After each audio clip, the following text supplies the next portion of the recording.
Hello வணக்கம் நண்பர்களே, welcome to uncle John show. நான் ஜான்சன் வியூவர்ஸ். இன்னைக்கு எனக்கு வாட்ஸ்அப்பில் என் ஃப்ரெண்ட் ஒரு மெசேஜ் அமைச்சிருக்காரு. அந்த மெசேஜில் பேசின நண்பர் வந்து இந்த தெருவில் நிறைய நாய்கள் இப்போ சுற்றிட்டு இருக்கு இல்லையா, அது கடிச்சா என்ன ஆகும், அதோட எச்சல் பட்டா என்ன ஆகும் அப்படிங்கிறத பற்றி விரிவாக பேசியிருந்தாரு. அதில் தப்பிக்கிறது எப்படிங்கிறத பற்றி பேசியிருக்காரு. அந்த நண்பர் நிறைய பேருக்கு ஷேர் பண்ண சொல்லியிருக்காரு. அதனால நம்ம சேனலில் இருக்க சப்ஸ்கிரைபரும் என்னோட சேனல் பார்க்குற பொதுமக்களும் பயன்பெறணுங்கிறதுக்காக நான் நம்ம சேனலில் போஸ்ட் பண்ணியிருக்கேன். பாருங்கள், பயன்பெறுங்க.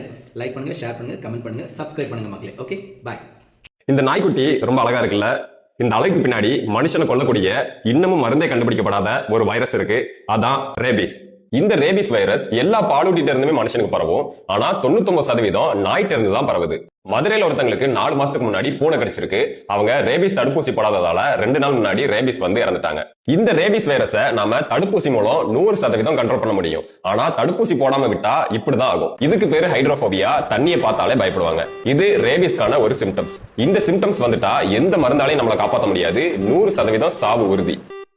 ஒரு வெறி நாய் நம்மளை கடிச்ச உடனே ரேபிஸ் பரவாது. இந்த ரேபிஸ் வைரஸ் ரொம்ப பொறுமையா தான் நம்ம மூளையை நோக்கி டிராவல் ஆகும். இப்போ ஒரு நாய் நம்ம கால்ல கடிச்சிட்டா கால்ல இருந்து வைரஸ் மூளைக்கு போறதுக்கு 6 மாசம் கூட ஆகலாம். இந்த 6 மாசம் வரைக்கும் நம்ம உடம்புல எந்த சேஞ்சுமே நடக்காது. எப்போ இந்த வைரஸ் நம்ம மூளையை ரீச் ஆகி அட்டாக் பண்ணுதோ அதுக்கப்புறம் தான் இந்த சிம்டம்ஸ் எல்லாம் நமக்கு வரும். ஒன்ஸ் இந்த சிம்டம்ஸ் வந்துட்டா எந்த ஒரு தடுப்பூசியோ இல்ல எந்த ஒரு மருந்தோ வேலை செய்யாது. 10 நாள்ல இறந்துருவாங்க. அதனால என்னை ஒரு நாய் 1 மாசத்துக்கு முன்னாடி தான் கடிச்சது, நான் நல்லா தான் இருக்கேன்னு அசால்ட்டா இருக்காதீங்க. உடனே போய் தடுப்பூசி போட்டுக்கோங்க. தடுப்பூசி பொறுத்தவரை படத்துல வர்ற மாதிரி தொப்புல சுத்தி 40 ஊசி எல்லாம் போட மாட்டாங்க. நம்ம ஷோல்டர்ல 4 ஊசி தான் போடுவாங்க. கடிச்ச அன்னைக்கு 1, 3வது நாள் 1, 7வது நாள் 1, 28வது நாள் 1, அவ்வளவுதான். யாரெல்லாம் இந்த ஊசியை போடணுங்கிறத வேர்ல்ட் ஹெல்த் ஆர்கனைசேஷன் 3 கேட்டகரியா பிரிச்சிருக்காங்க. கேட்டகரி 1, இப்போ ஒரு ரேபிஸ் நாய் உங்களை நக்கிருச்சு, ஆனா அந்த இடத்துல உங்களுக்கு புண்ணோ இல்ல வெட்டுக்காயமோ இல்லைன்னா அதான் கேட்டகரி 1. இதுக்கு எந்த ஊசியும் போட தேவையில்லை, நல்லா சோப் போட்டு வாஷ் பண்ணாலே போதும். கேட்டகரி 2, நாய் உங்களை பரண்டினாலோ இல்ல நாய் நக்கின இடத்துல உங்களுக்கு ஆல்ரெடி ஒரு புண்ணு இருந்தாலோ இதான் கேட்டகரி 2. இதுக்கு 4 தடுப்பூசி போடணும். கேட்டகரி 3, நாய் உங்களை கடிச்சு ரத்தம் வந்தா இதான் கேட்டகரி 3.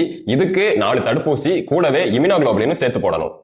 இம்யூனோகுளோபுலின்ங்கிறது என்னன்னா, இப்போ நம்ம தடுப்பூசி போட்டா அந்த தடுப்பூசியில இருந்து எதிர்ப்பு சக்தி உண்டு பண்ணவே நம்ம உடம்புக்கு 2 வாரம் ஆகும். இந்த 2 வார டைம்ல நமக்கு ரேபிஸ் தாக்கிடக்கூடாதுல்ல, அதனால ஒரு சேஃப்டிக்காக எதிர்ப்பு சக்தியவே டைரக்டா கடிச்ச இடத்த சுத்தி போடுவாங்க. இதுக்கு பேர் தான் இம்யூனோகுளோபுலின். ஃபைனலா சேஃப்டி பிரிகாஷன்ஸ் என்னெல்லாம் பண்ணலாம்? ரேபிஸ் பேஷண்ட்ல 10ல் 5 பேர் 15 வயசு கீழே உள்ள குழந்தைங்க தான். காரணம் என்னன்னா, அவங்க நாய் கடிச்சா பயந்து போய் வீட்டுல சொல்லாம மறைச்சிருவாங்க. தயவு செஞ்சு உங்க வீட்டு குழந்தைங்களுக்கு சொல்லுங்க, நாய் கடிச்சா உடனே வந்து அம்மாட்டையோ இல்ல அப்பாட்டையோ சொல்லணும்னு. நீங்க நாய் வளர்த்தீங்கன்னா ப்ராப்பரா உங்க நாய்க்கு ரேபிஸ் வேக்சின் போட்டு வளங்க.